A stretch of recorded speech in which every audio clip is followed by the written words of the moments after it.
Hey, welcome back. So an epiphany occurred to me, and I was like, if I'm running away from all the battles regardless, why don't I just turn off the encounters and just have an easy run through the dungeon? Because if I'm not trying to fight, why are we doing this to ourselves? But anyway, so like I explained last time, as long as you pop in a doorway and you can see what's inside of the doors, or inside of a room, then you can kind of just generally check the map and see what other treasures might be hidden elsewhere. Because, like I said, back then, these used to be just trap rooms, and that's all they basically were used for. Just to kind of like make you peek in and waste your steps and just jump into random battles every like 10 seconds. So to not deal with that annoyance, if I'm not going to fight any of the battles, I'm just going to go ahead and turn those encounters off, because we're just going to watch me flee every single time, and that gets a little boring, right? So just keep going.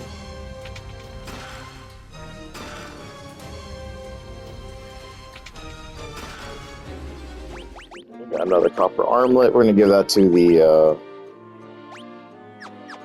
the monk.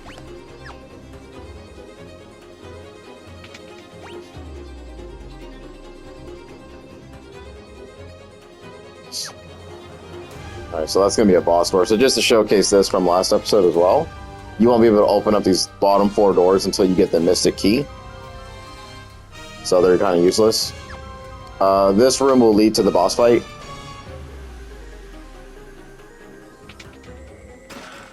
So just kind of keep racking up this. And you don't have to go after these chests right now. You can wait until you're over leveled and then come back and get all these later. But you'll net some pretty cool rewards for the early game just to go ahead and buy stuff and get yourself to a better start. Alright.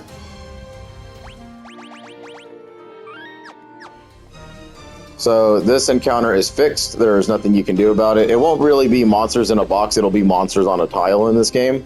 So certain tiles that are in front of chests or around them or stuff like that will have some enemies that are pre-tied to that box. So like in this instance, because the encounter's off, it's not going to matter. But if I turn them back on,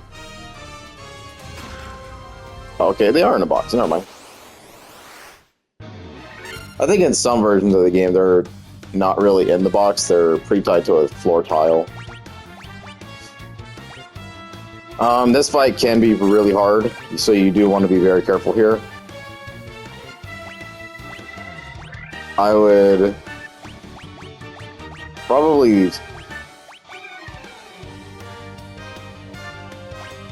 definitely just keep the heals going with your mage. Like, so the white mage is probably going to be able to go third most of the time because of the speed value.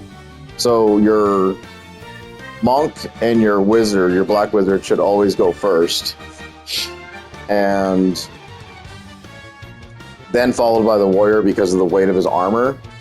Or the warrior should be last, and then your white mage should always kind of go like second or third, which is okay.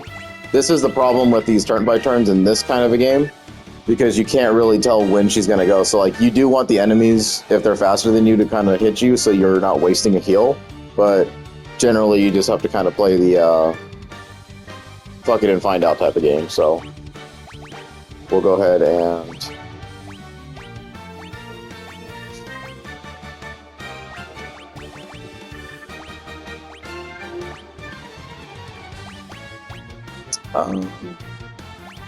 we can try darkness. Usually these guys are pretty resistant, so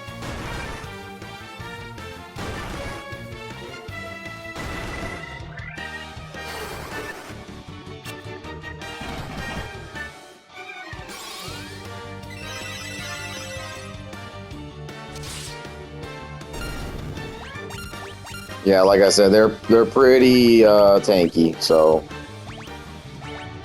we'll just go ahead and just do attacks.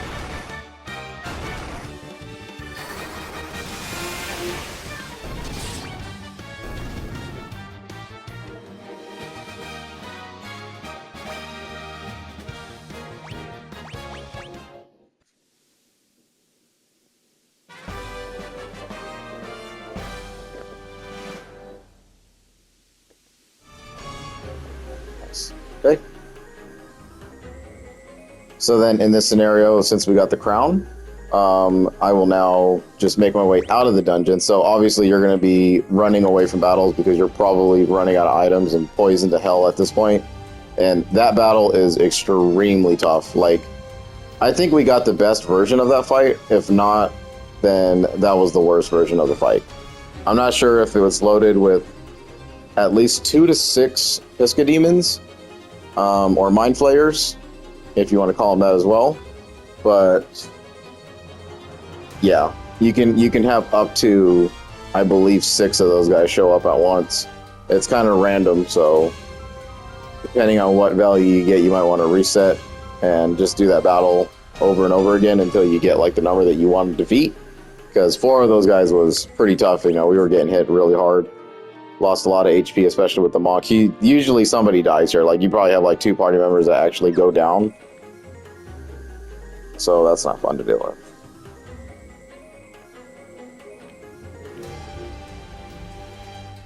TT. And if you look at your map, you have 3 more chests that you have to get, but we can't do anything until we get the Mystic Key. So just keep on going.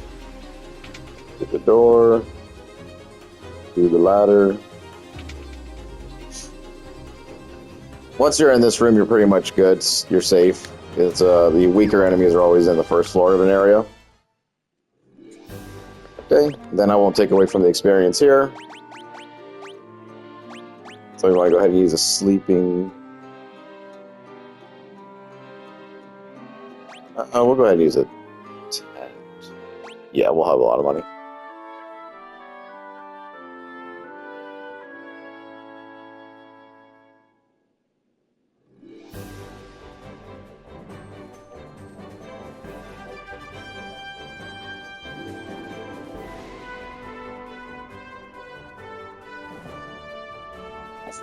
All right, now it's time to make our way back to Elfheim Castle. So follow the map, remember your route. Go ahead and fight everything along the way. I'm just gonna spam cast the spells for now. So if the mage gets off a move, he should kill everything in one shot. Because we know that as soon as we get to Elfheim, we're gonna, you know, rest and heal, so that's why we're doing this.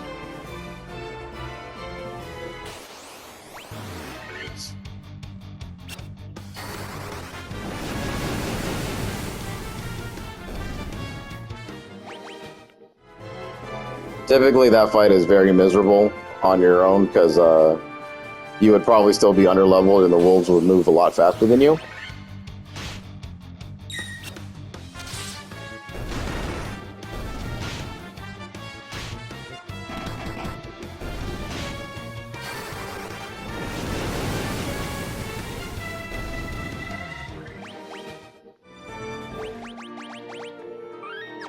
Okay. So with a huge increase to gold as well, we're actually going to get some level 4 spells going.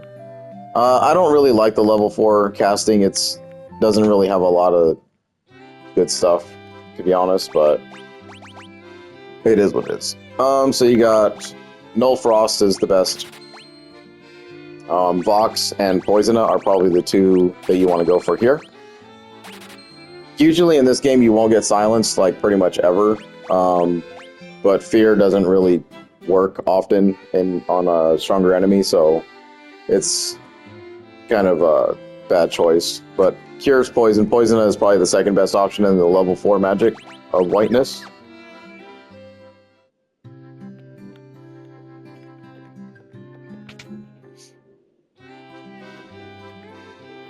Okay.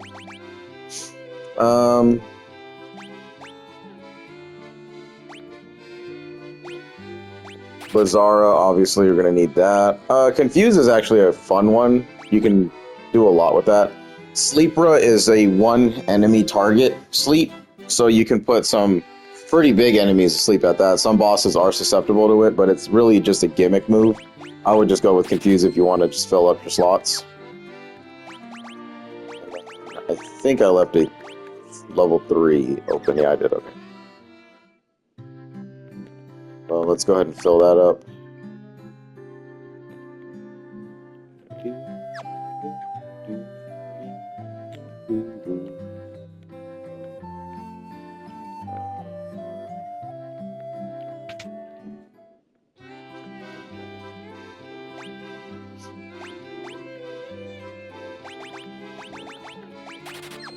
Folkara can be pretty good. I mean, if you have really fast enemies that like to dodge your moves a lot, then just kind of cast that and put them in place.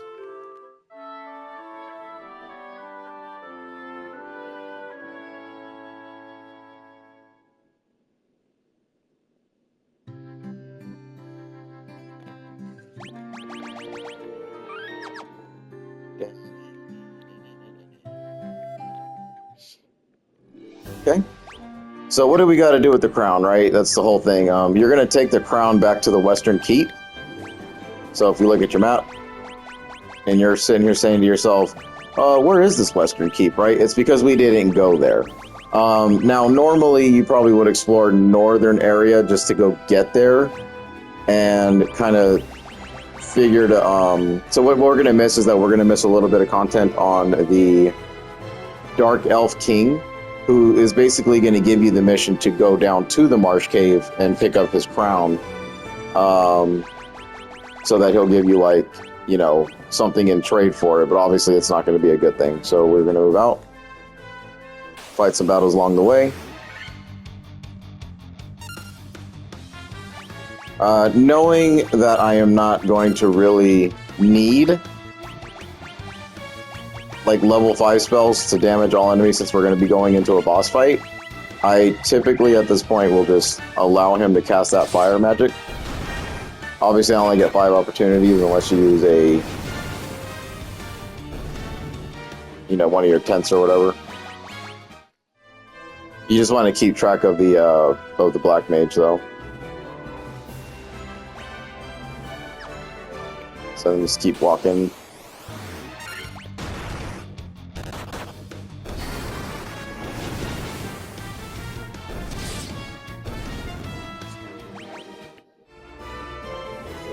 That's 2. And just like that, we are here. Alright, so like I said, the Western Keep, this guy will tell you to, he'll be like, oh, Warriors of Light, I need you to go get my crown. And he's posing as a monster, so.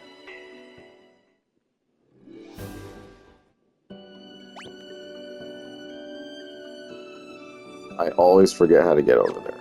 Because this place isn't very memorable.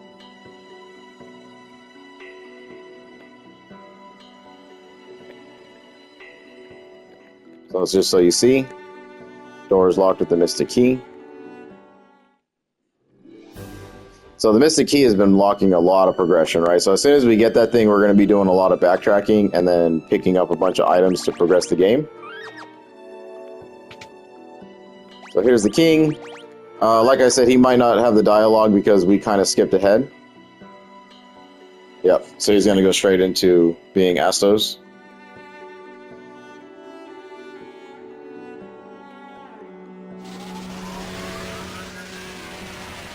And then he'll reveal he's the one who put the elf prince underneath a spell.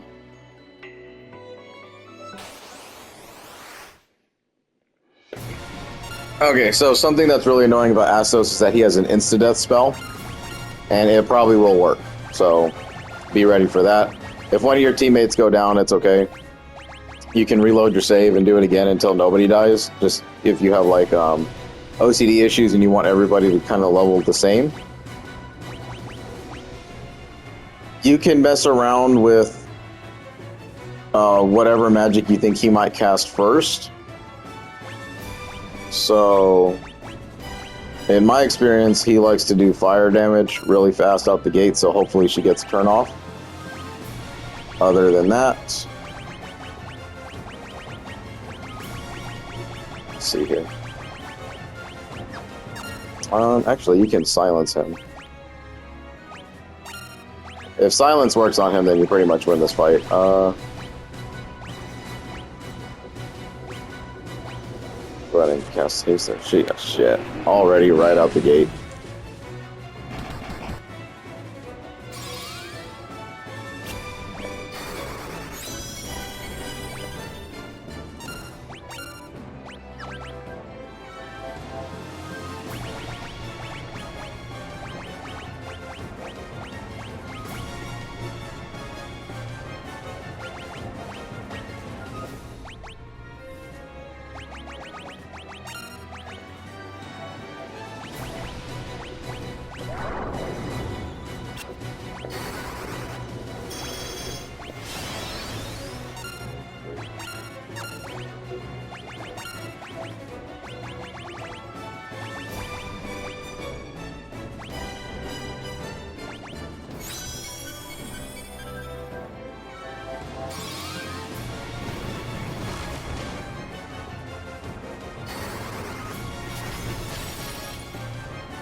And yesterday, our conversation.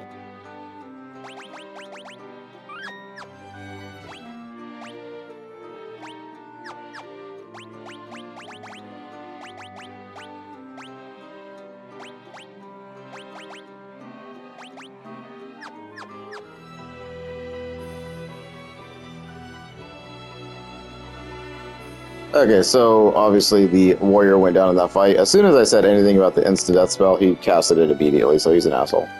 But anyway, I don't really care about the whole dying and level thing, so... but I will turn off the encounters because I don't want them to get too far ahead of him because it looks kind of stupid.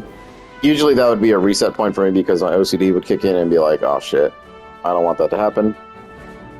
But anyway, we got the crystal eye from that fight, so if we remember, a certain person needed that crystal eye. So we're just going to go back here, go to the town, go to the church because we had a member die.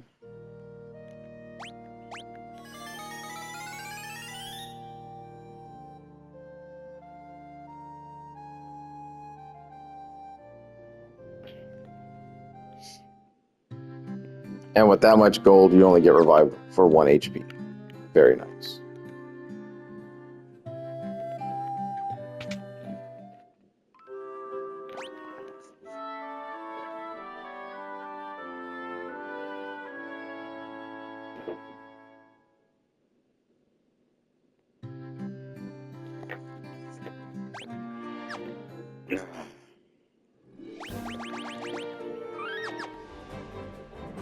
Okay.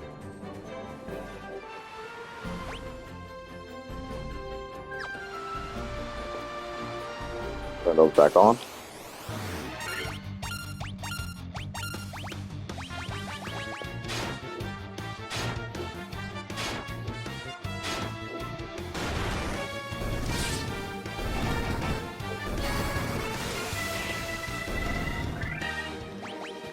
See, annoyingly enough, I had to waste the spell on one character there, so... Oh wow, we get jammed there. Don't know what my mind was thinking.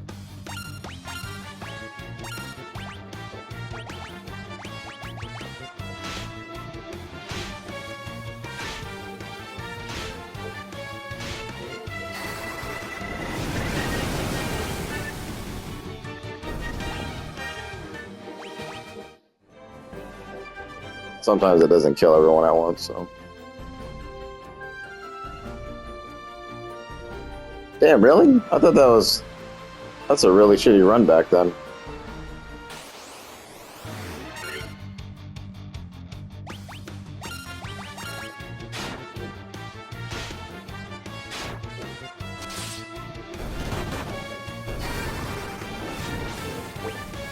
Oops.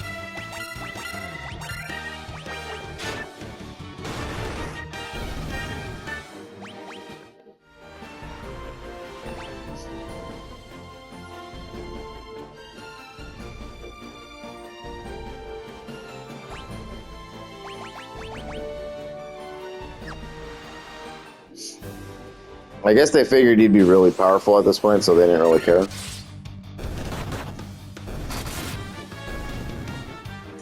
Yeah, now you can see what you're doing to regular goblins. I mean, you're so much better than like 6 damage, 2 damage.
Gotta make a character switch here.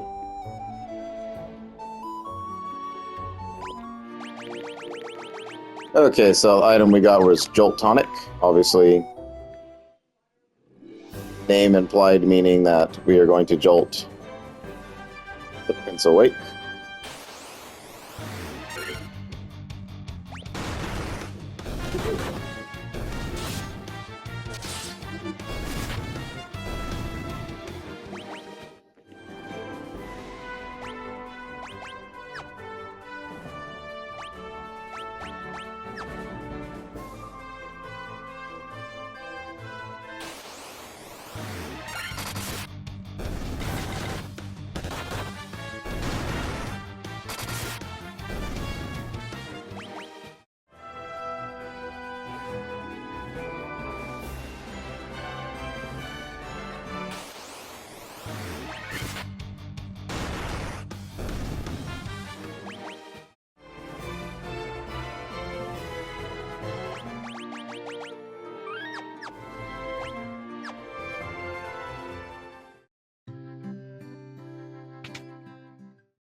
Alright, character switch made. We're just gonna run around as a monk now, so. No significance to it, just switching it all up. Let's go ahead and travel back. We'll just let the mage handle this.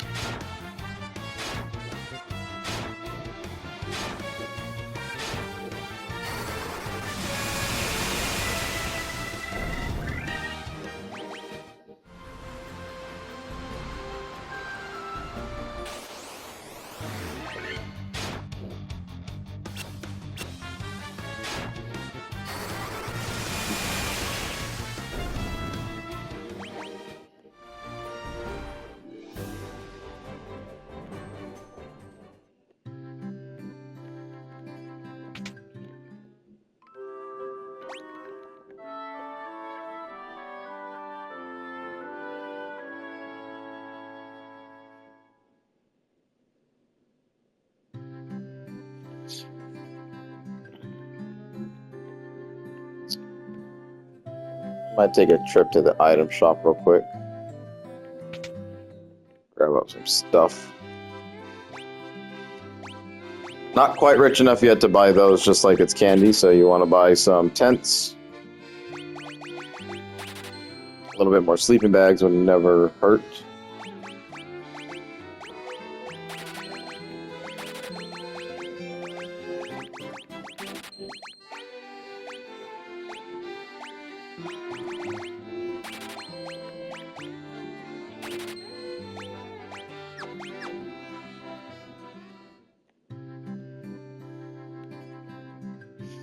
And even if you want, I mean, if you're gonna play the game, play with the boost at least. Just do the gill. The gill comes by very slowly.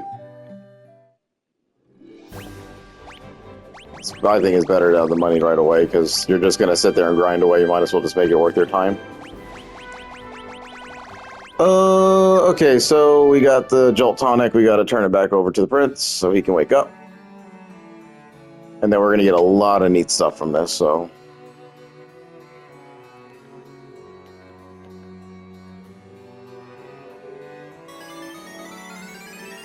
There we go.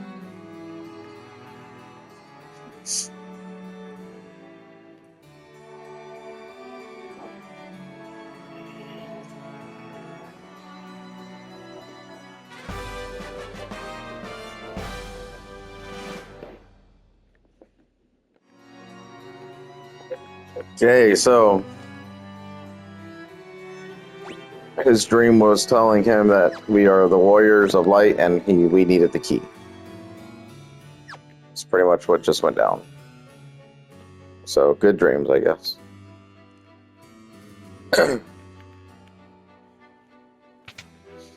So now with Mystic Key in hand, we can go ahead and travel to all of our spots. Pick up all the treasures.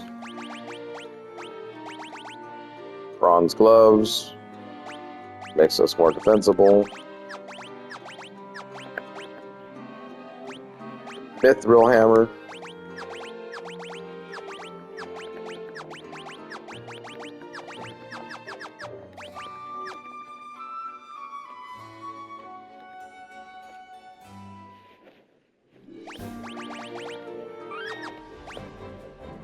Alright, and pretty much up to you on how you want to tackle the rest of these objectives.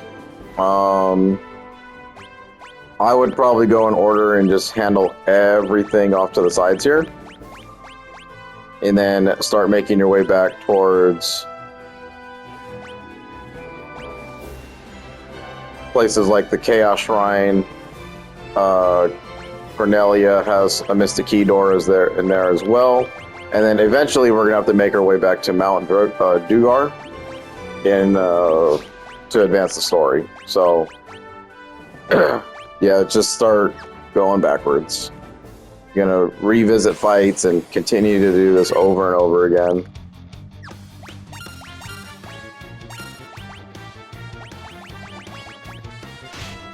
This is probably the most boring part of the game right here, is the Mystic Key stuff. And it's just because you're revisiting and going backwards for things. You'll have to do it either way, though, if you're trying to get your Treasure Hunter trophy.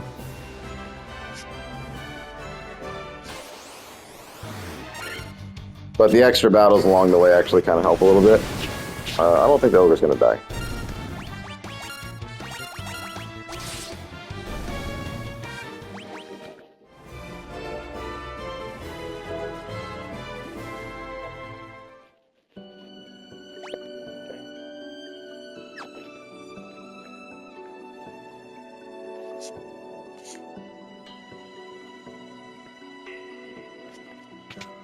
Alright, so there will be some fights in here, so just be ready for this. We got monsters in boxes.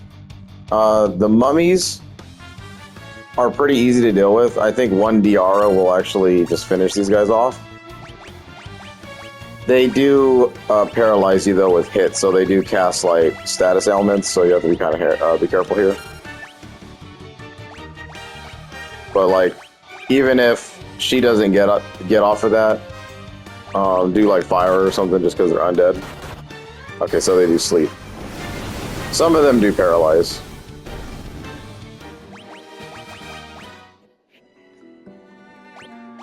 Alright, power staff. Not really useful in any capacity. You can give it to this guy, but you know, he's gonna probably miss more than often.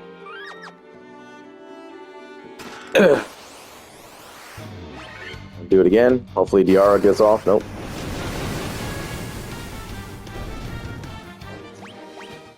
We'll take it. Steel glove. So just like that, we got a upgrade right over the other gloves we were wearing. Final Fantasy 1. Okay. And then this is the much tougher fight.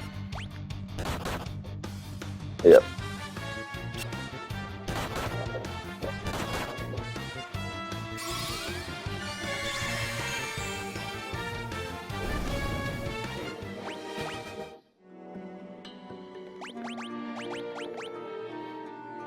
Okay.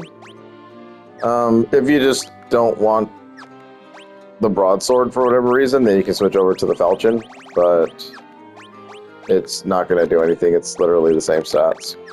So, very useless there. I've never liked this place because it's just stupid. They could have just done that without Mystic Key use, and I think we would have gotten the gist of what they were trying to go for. But anyway, we move on. And we're going to go back to the Marsh Cave. Everybody can attack.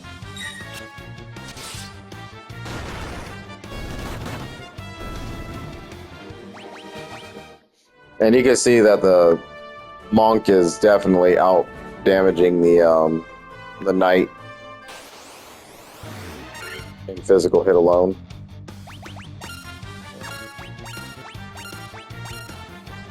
Yeah, we'll just do this. I only have one fire left.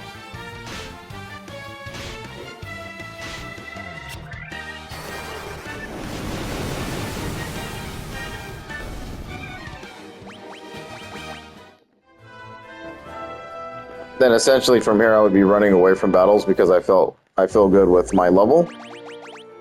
So we're just going to do encounters off just to speed things up. And we got to make our way all the way back down to the bottom pit. Collect our Mystic Key treasures, and then we have completed the Marsh Cave.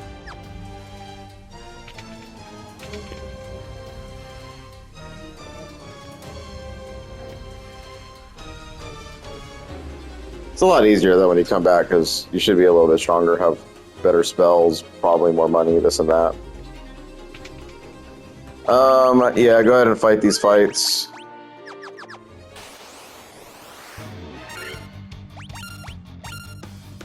It's gonna be really tough though, so just be ready for these.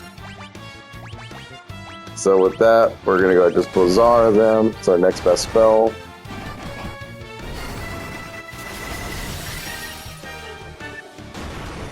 Ooh, shit.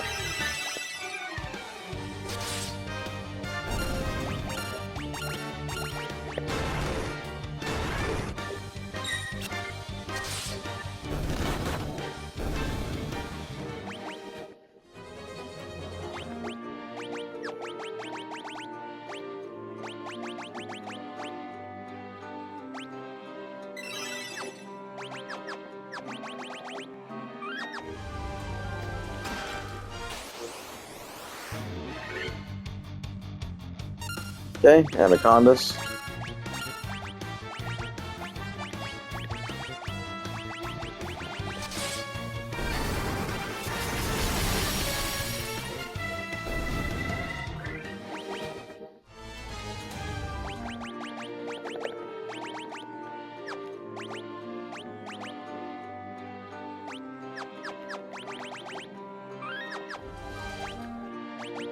You know, that would be the better upgrade. Usually I would put it on a mage, but because we're running a monk in this one, I'd rather put it on him. Because he's going to be targeted more often than the mages will, just by his placement alone. So we want to make sure that he's protected so he's not getting hit as hard anymore. Don't want to load, I've done that before, that sucks. Okay, here we go again. Another round with these assholes. At this stage, you just really want to just pound away at these guys. Yeah, they're gonna hurt. There we go. But this is why you buy extra potions. So I bought a high potion. Sword.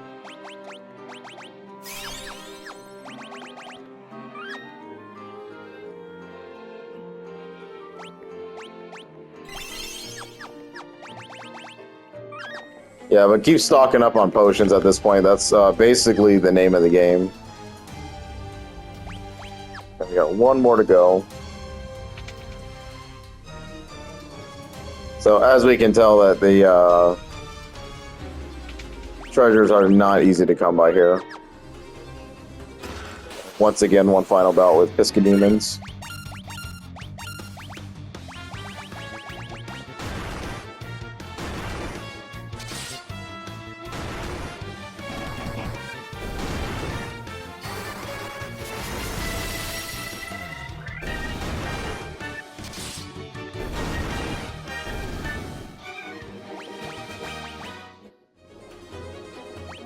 All that for 1,020 gold. One of the chests in here gave us like 1,100. So stupid.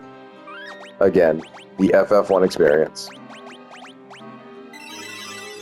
Okay. And that is it for the Marsh Cave. So we get out of here, call it a day.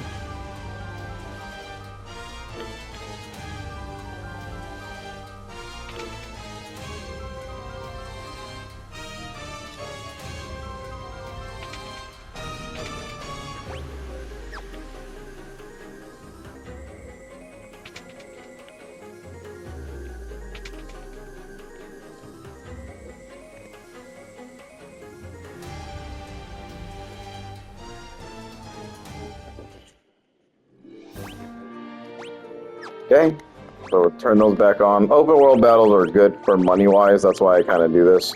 I wouldn't run away from them normally. So we'll go ahead and do a tent. We just need a little bit to get back to a town. We don't need a full cottage, it'd just be a waste. Okay. Next stop is going to be the Chaos Shrine, because that actually has some treasures from earlier that we can claim now.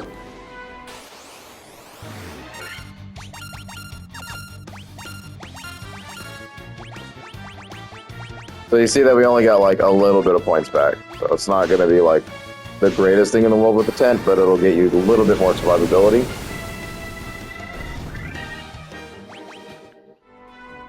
All of this stuff will be fixed, though, in the future. Like, you won't have to rely on spells anymore.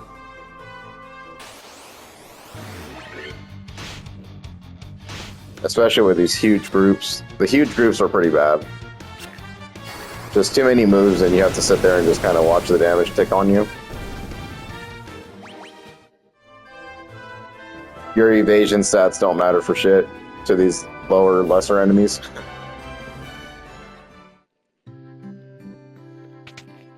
Okay. Just like that, we got full HP and MP going.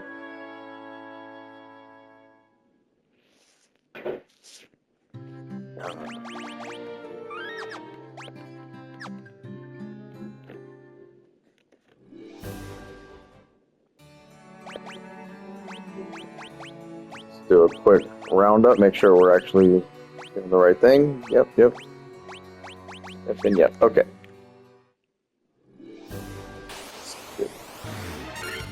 So there we go. We wanted cobras. We haven't seen them yet. This is the lesser variant to the anacondas that we just met down there. Usually they spawn here pretty quickly, but in the forest region more than anything. Alright, so let's make our way over to the Chaos Shrine real quick.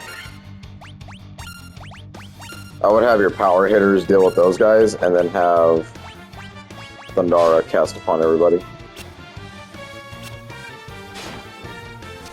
Because even if you don't outright kill the sharks, you'll at least get huge thunder on him. Oh. Well, I forget his magic stat's really high for this point in the game, so he can probably one-shot everything in the sea. Big eyes, there you go. A little lesser common enemy in that region in the ocean, but they do spawn every now and again, so you shouldn't have issues getting them.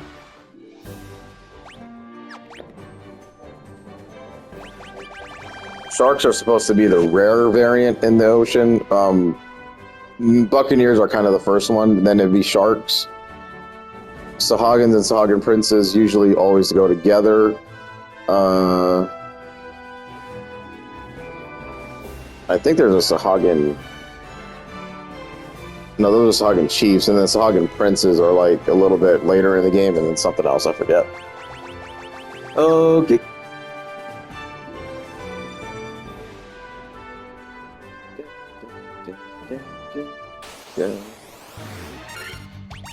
One insignificant goblin guard.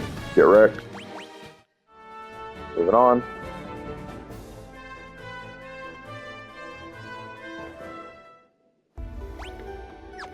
Alright.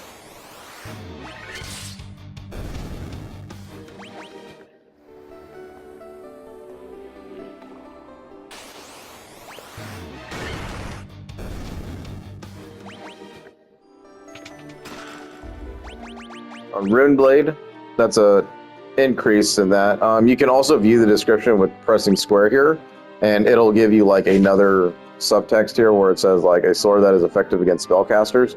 So if you're really struggling with the Pisca demons, you could have come all the way back to the Chaos Shrine, grab this blade, and then go to the Marsh Cave to deal with the Pisca demons at the bottom levels to grab that treasure chest.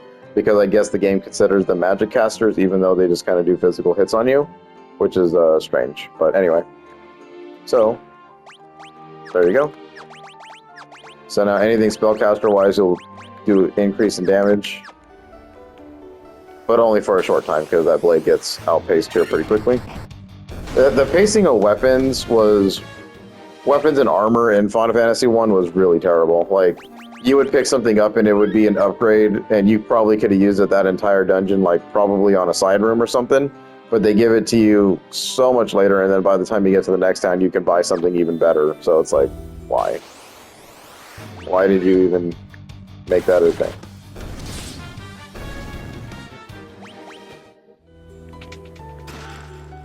Like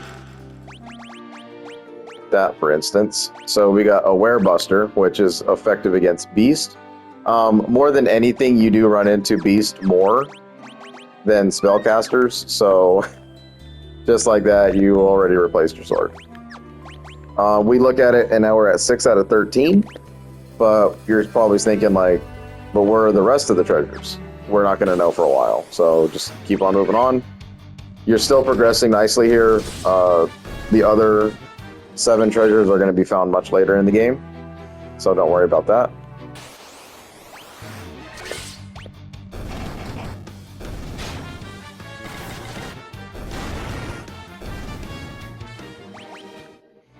That might have been our first encounter with zombies, I'm not sure. Black Crystal.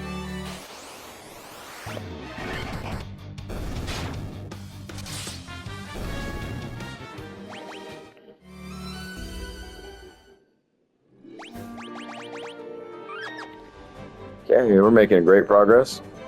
Now we got to go back to Cornelia and open up the mystic doors that are down that way. Okay, so normally here I would run away from encounters because they're just annoying. You're obviously going to wreck everything in one shot. Take a rest real quick. Yeah, full everything every single time you can get to me.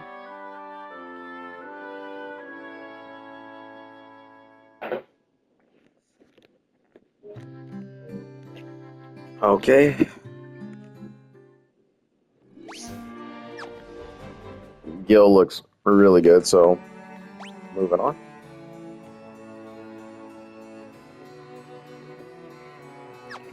Alright, now you want to do the long, windy path here. Pop up here. Talk to the NPCs if you're like completely lost.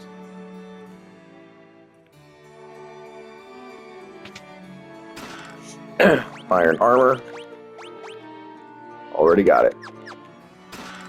10. The nitro powder.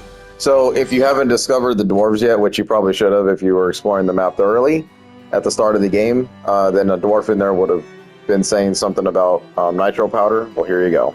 So now you know what you should do with it.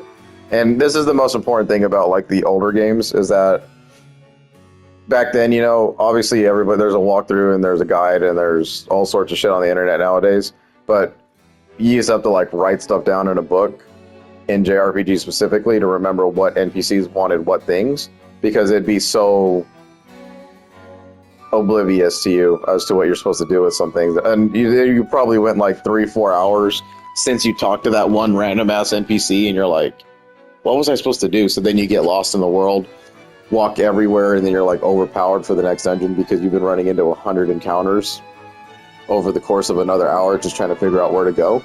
That is pure JRPG cinema. Saber.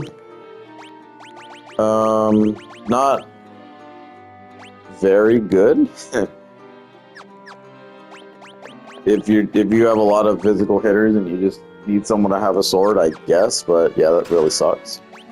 Mithril knife is probably the best thing out of that whole bunch. It's a, you know, knife that hits higher damage, or higher accuracy, I should say. So I would just take that over the 2 points of damage you suffer, because the mage ain't gonna really be physically hitting anyway.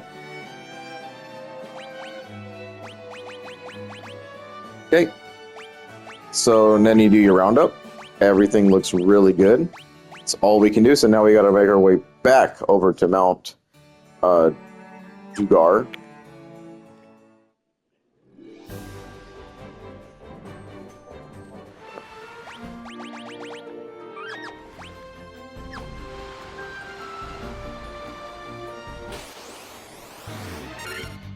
This is one crazy formation. Wow. They put like everything in there.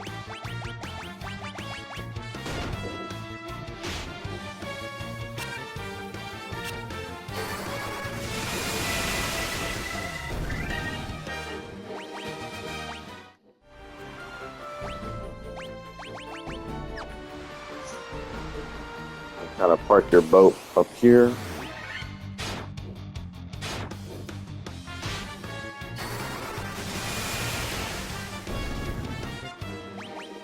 Doing what the mage excels at, destroying everything. Walk back to Mount.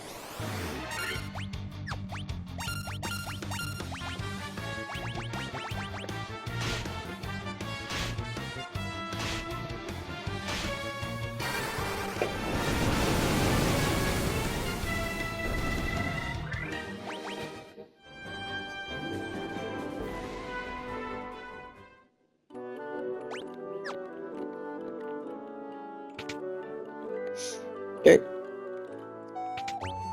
Then just take a good old look.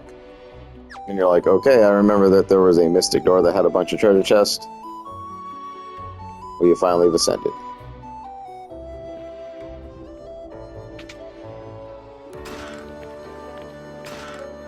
A great helm.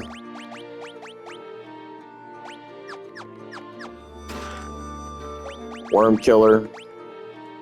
An upgrade anyway, and it's a sword that's effective against dragons. That's, I'm telling you, the placement of weaponry was insane. Mithril mail. This increases the evasion for your armored characters. So it's kind of like a trade-off. You know, obviously you're going to lose a little bit of defense there, but you're also going to gain a high evasion. So if you're like really struggling, because you know the knight's going to take a majority of the damage anyway, or at least they should be, and you can kind of trade off with, you know, this and that. But in my experience, this game has them hit you 100% no matter what. So even with like a shield and everything else included, it's just kind of ass. Okay. So the NPC that requires the nitro powder is right here.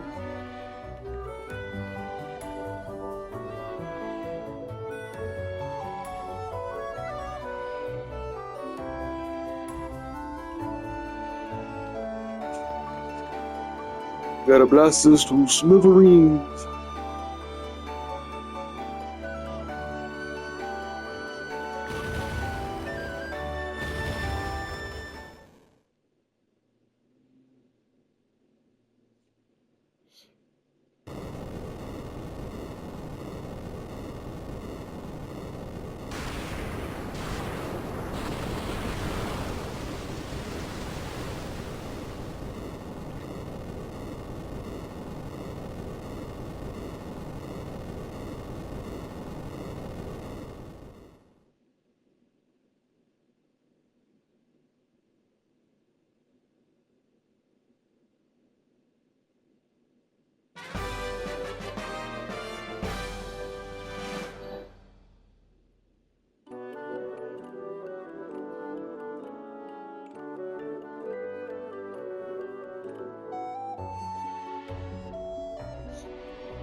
Cool, then paying attention to that cutscene there showed our progression is now going to send us to the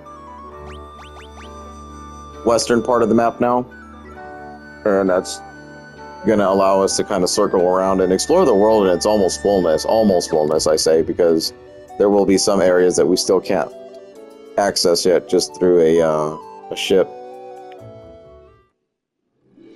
But alright, we'll get back to the boat, and then I will cut video there.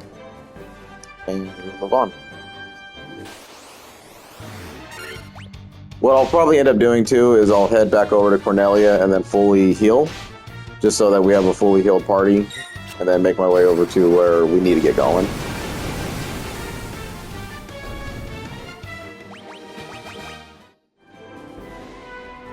Okay, so leveling up actually is the better scenario there, so let's just boom.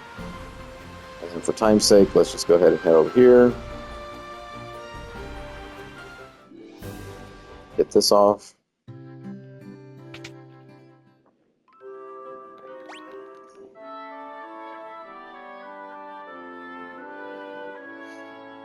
Once you get a nice little rhythm flowing in these games, then everything becomes second nature. So